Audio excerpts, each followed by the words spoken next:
Jumpa lagi bersama saya, Ceris.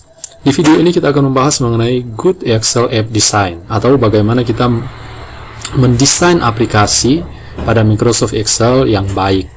Nah, di sini saya sudah siapkan ada 8 poin yang menurut saya harus kita perhatikan di dalam kita membuat aplikasi dengan menggunakan Microsoft Excel, ya, aplikasi apapun itu. Baik, mungkin Anda ada yang bertanya, kenapa sih kita harus perlu mendesain? Nah, desain itu sangat penting, karena kalau kita tidak memikirkan mengenai desain aplikasi yang baik, maka kita akan menemukan masalah, ya, pada saat kita mengembangkan aplikasi yang kita mau buat. Katakanlah kita mungkin sudah 60% mau selesai buat aplikasinya, atau mungkin 70 atau 80%.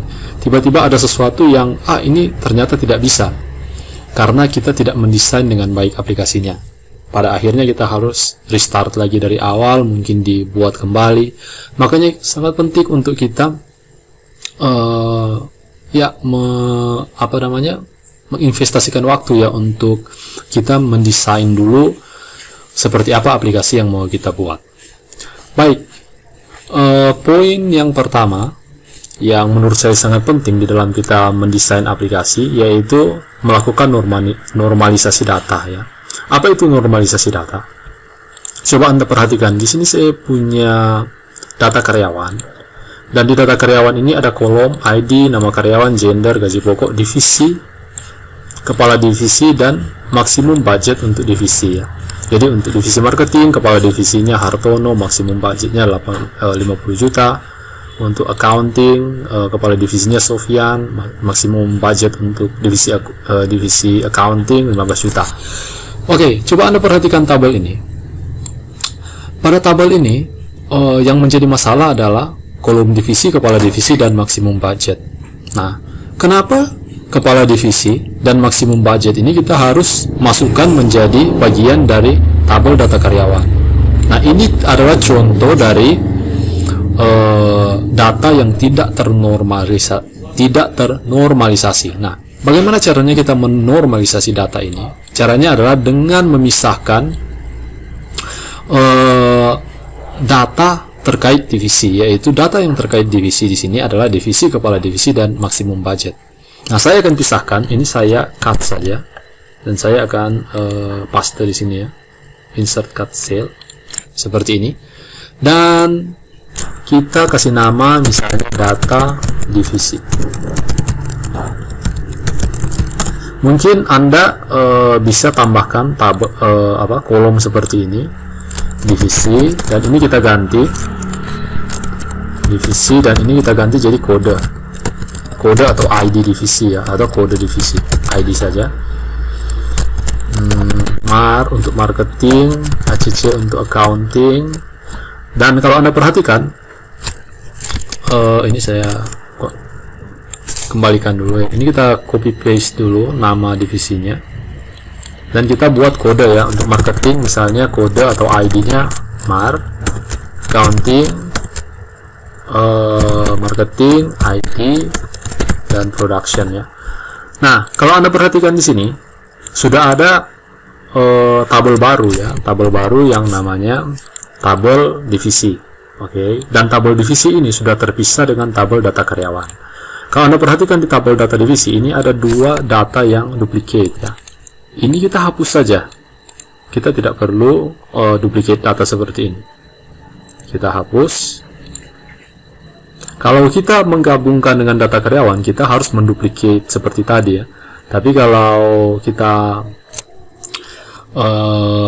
pisahkan atau kita normalisasi menjadi seperti ini tabelnya, kita tidak akan punya data yang terduplikasi seperti tadi. Nah, di sini di data karyawan kita tambahkan saja di sini adalah ID divisi, ya, ID divisi. Selanjutnya kita tinggal masukkan ID dari divisi. Jadi kita tidak perlu masukkan semua ID divisi, kepala divisi, maksimum budget.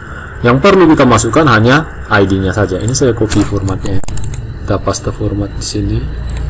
Oke, jadi misalnya karyawan yang nomor 1 ini ID-nya Mar untuk marketing. Yang nomor 2 misalnya accounting, nomor 3 misalnya marketing lagi, nomor 4 IT, nomor 5 production. Jadi datanya jadi seperti ini. Ini yang namanya data yang ternormalisasi. Sedangkan data yang awal tadi itu namanya data yang belum ternormalisasi. Nah, setiap kali kalian desain aplikasi pada Microsoft Excel, kalian harus menormalisasi datanya seperti ini. Jadi jangan digabung, misalnya tabel karyawan dan tabel divisi itu kalian gabung jadi satu kali ya, dalam satu tabel, itu sudah salah ya. Itu nanti akan menimbulkan masalah di pada saat kalian lanjut membuat aplikasinya. Jadi harus di split seperti ini. Ini namanya kita menormalisasi data ya. Oke, kita sudah selesai dengan poin 1, normalisasi data. Kita lanjut ke poin yang kedua, yaitu differentiate for different data. Nah, ini juga sangat penting. Kalau Anda perhatikan kembali ya di contoh ini, saya punya 2 data di sini ya, 2 tabel, yaitu data karyawan, tabel data karyawan dan data divisi ada di dalam satu sheet. Nah, ini juga tidak boleh. Yang benar adalah kita bikin sheet baru. Kemudian sheet yang ini saya kasih nama car untuk karyawan ya. Untuk karyawan, yang ini divisi ya. Jadi kita harus split seperti ini. Ini kita cut, kita pindahkan saja di sini. Insert cut sheet. Ya, jadi seperti ini ya. Jadi satu sheet itu untuk satu data ya, atau satu tabel. Jangan 2 tabel atau 3 tabel atau 10 tabel ditaruh di satu sheet. Nah, itu sudah salah. Itu udah desain yang tidak boleh ya. Jadi desain yang baik itu setiap sheet itu untuk satu fungsi ya. Misalnya untuk data karyawan, untuk data divisi, atau untuk kalkulasi, atau untuk helper formula ya, dibuat di dalam satu sheet tertentu, atau untuk setting aplikasinya. Jadi seperti itu. Jangan digabung di satu sheet semua ya. Jadi di split seperti ini. Oke. Baik, kita sudah selesai dengan poin yang kedua, yaitu differentiate for different data. Kita lanjut ke poin yang ketiga yang juga sangat penting, yaitu utilize Excel table. Nah, ini yang banyak diabaikan oleh orang-orang ya di dalam menggunakan Excel, di dalam mendesain aplikasi. Banyak yang tidak mau menggunakan Excel table, dan ini sangat disayangkan. Excel table ini adalah fitur pada Microsoft Excel yang sangat luar biasa, yang harus kalian pakai. Itu sangat rugi kalau kalian tidak pakai ya fitur Excel table ini. Apa Excel table ini? Excel table adalah, kalau Anda perhatikan di tabel yang saya punya ini, sebenarnya ini bukan tabel, ini hanya hanya border saja. Coba saya hapus ya formatnya, kita clear format, dan dia jadi cell Excel biasa ya, seperti ini, cell Excel biasa. Jadi ini bukan tabel, ini cuma cell Excel biasa yang biasanya suka di format ya, pakai border, format pakai border seperti ini. Jadi seolah-olah tampilannya itu jadi seperti tabel ya, padahal sebenarnya bukan tabel. Ini sih cuma cell Excel biasa yang diformat jadi kelihatannya seperti tabel ya. Nah, ini tidak boleh ya. Kalau kalian desain aplikasi yang baik pada Microsoft Excel, kalian harus menggunakan tabel ya. Setiap kali kalian punya aplikasi yang mengcapture data seperti ini, harus dalam bentuk tabel. Nah, bagaimana caranya? Caranya adalah saya akan seleksi dari ID sampai ke baris yang ke-8 ya, di kolom F. Kemudian saya pilih menu insert dan saya pilih tabel. Selanjutnya, karena di tabel yang terseleksi ini, di area yang terseleksi sudah ada header, yaitu ID nama karyawan, ini saya centang ya, my table has header, dan klik OK. Nah, sekarang sudah berubah menjadi tabel Excel ya. Ini yang namanya tabel Excel. Jadi secara otomatis ada filternya seperti ini. Kemudian ada icon kecil ya di sebelah kanan bawah. Ini bisa kita gunakan untuk tambah baris ya, seperti ini. Kemudian setiap kali kita mengaktifkan area tabel Excel ini, akan muncul satu tab yang namanya tab design. Tab design ini kalau kita klik di sini kita bisa atur nama tabel ya. Misalnya saya kasih nama KARY ya untuk karyawan. Kita juga bisa mengatur format tabelnya ya di sini, style tabel. Jadi kita bisa pilih misalnya mau warna hijau atau apa. Kita juga bisa buat new table style ya. Kalau kalian mau bikin style baru, itu terserah kalian. Kalian bisa pakai yang ini, new table style. Oke. Nah, ini yang namanya tabel Excel. Tabel Excel ini ada keunikannya ya. Contohnya jika saya gunakan formula di sini dan saya pilih gaji pokok, coba Anda perhatikan. Formulanya ini langsung dalam bentuk tulisan ya, KAR buka kurung gaji pokok, seperti itu ya. Jadi ini keuntungannya kalau kalian gunakan tabel Excel. Selain itu, kalau kalian menggunakan juga Visual Basic for Application ya, jadi kode programming, tabel Excel ini dia punya objek sendiri. Jadi tabel Excel ini punya objek sendiri untuk programming ya, Visual Basic for Application. Jadi sangat bermanfaat kalau kalian juga mau berurusan dengan kode VBA. Yang ini kita ubah juga ya, jadi tabel Excel. Kita hapus dulu formatnya, insert. Kita bisa atur ini ya, stylenya. Oke.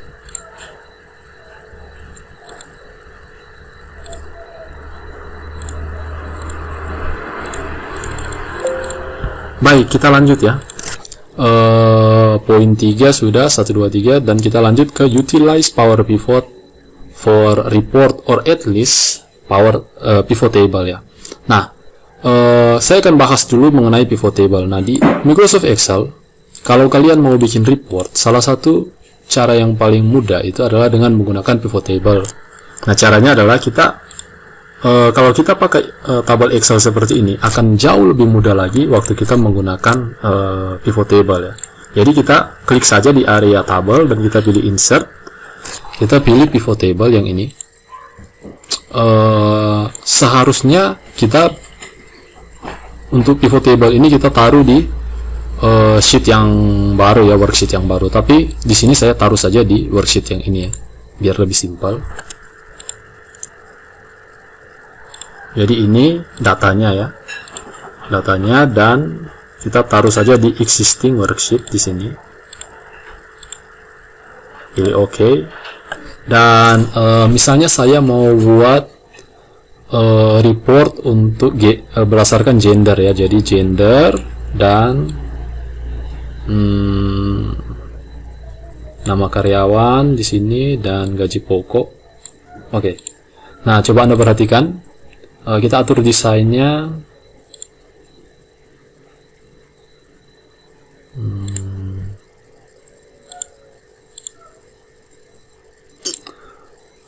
Oke. Nah, jadi di sini kita bisa lihat report datanya berdasarkan gender ya. Jadi, laki-laki berapa, perempuan berapa ya. Total gajinya ini bisa kita lihat dengan sangat mudah ya, seperti ini, tanpa formula Excel. Jadi kita tidak perlu sum if gaji berdasarkan gender, tidak perlu ya, langsung saja kita gunakan pivot table seperti ini.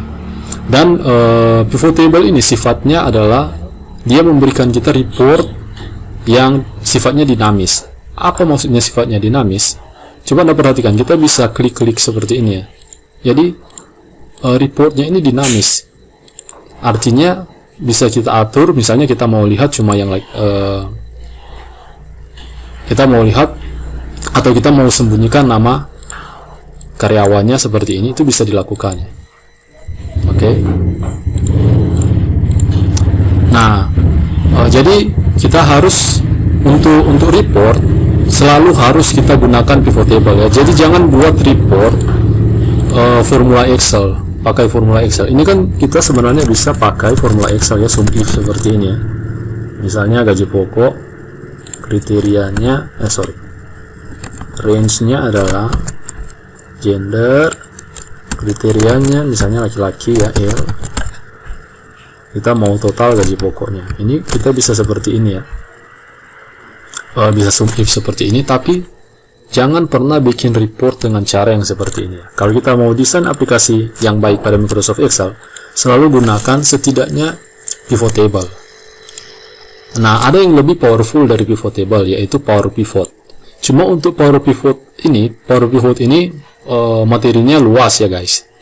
Jadi tidak bisa kita bahas di video ini. Mungkin nanti kalau kalian mau ya, tinggalkan saja komentar di video ini kalau kalian ingin dibuatkan video mengenai Power Pivot. Karena Power Pivot ini kita akan berurusan juga dengan data modeling. Jadi kita harus paham mengenai pemodelan data, kita juga harus paham mengenai data mining ya, bagaimana kita memperbaiki data supaya dapat digunakan atau dapat dimasukkan ke dalam model, dan kita juga harus paham mengenai DAX ya, atau Data Analysis Expression. Nah, Data Analysis Expression ini adalah language untuk Power Pivot. Nah, jadi Power Pivot tidak akan saya bahas di video ini karena materinya ini ya butuh video sendiri ya. Oke. Selanjutnya single purpose application. Apa ini single purpose application? Single purpose application adalah di saat kita mendesain aplikasi dengan menggunakan Microsoft Excel, aplikasinya itu harus untuk satu aplikasi tertentu. Contohnya, kita mau desain aplikasi akuntansi pada Microsoft Excel. Nah, aplikasinya itu harus cuma aplikasi akuntansi saja. Jangan aplikasi akuntansi digabung dengan aplikasi piutang, aplikasi akuntansi digabung dengan aplikasi persediaan, aplikasi akuntansi digabung dengan aplikasi karyawan, misalnya aplikasi HRD. Itu tidak boleh. Jadi kalau aplikasi akuntansi, khusus aplikasi akuntansi saja. Jangan digabung-gabung dengan aplikasi hutang atau aplikasi piutang atau aplikasi persediaan ya. Karena kalau kalian gabung itu akan menimbulkan masalah juga. Oke. Selanjutnya proper and consistent formatting ya, with conditional formatting. Jadi kalian harus menggunakan format pada aplikasi yang kalian buat. Jadi jangan cuma dibiarkan warna putih begitu aja ya. Tulisannya warna hitam, kalau bisa dikasih warna lah. Tapi warnanya harus yang sesuai, jangan warnanya yang bikin sakit mata ya.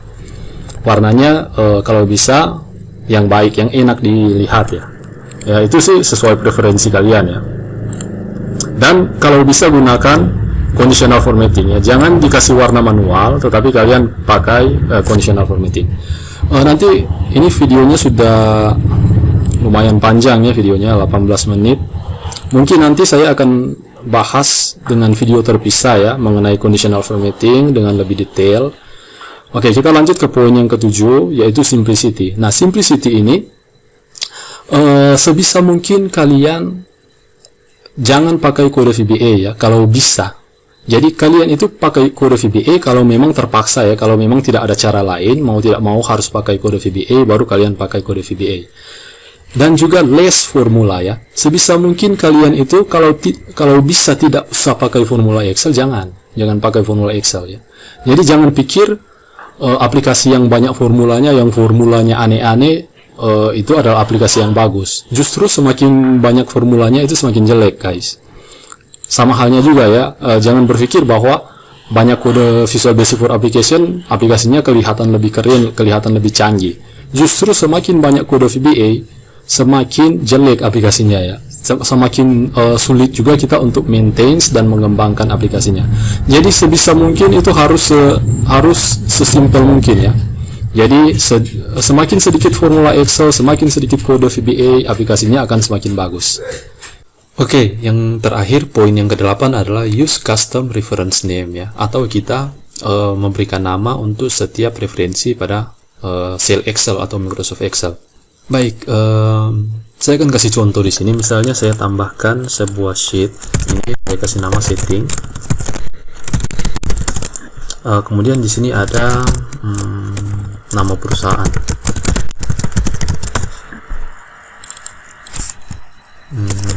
Sample company. Baik. Nah, kalau Anda perhatikan di sheet setting, pada sel C3 ini sudah ada nama perusahaan. Nah, referensinya adalah C3 ya. Oke, jadi kalau kita gunakan formula sama dengan C3, maka hasilnya adalah Sample Company Inc. ya. Nah, tetapi yang lebih baik adalah kalian berikan nama untuk sel C3 ini. Caranya adalah bisa langsung kalian ketikkan di sini ya, di name box, atau kalian bisa ke tab formula, pilih define name, dan berikan nama ya di sini, misalnya company. Oke, klik OK. Dan kalau saya pindah katakanlah ke sheet karyawan, saya tambahkan satu baris di sini dan saya gunakan formula company, maka hasilnya adalah Sample Company ya, sesuai dengan nilai yang ada di sel C3 di sheet setting ya. Oke, jadi ada baiknya kalian menggunakan custom reference name ya, supaya memudahkan kalian di dalam kalian menulis formula Excel ataupun menulis kode Visual Basic for Application. Oke, demikian ya 8 poin yang harus kalian perhatikan atau yang harus kalian lakukannya di dalam kalian mendesain aplikasi dengan menggunakan Microsoft Excel. Oke, mudah-mudahan video ini berguna dan bermanfaat untuk Anda. Dan terima kasih sudah menonton. Sampai jumpa.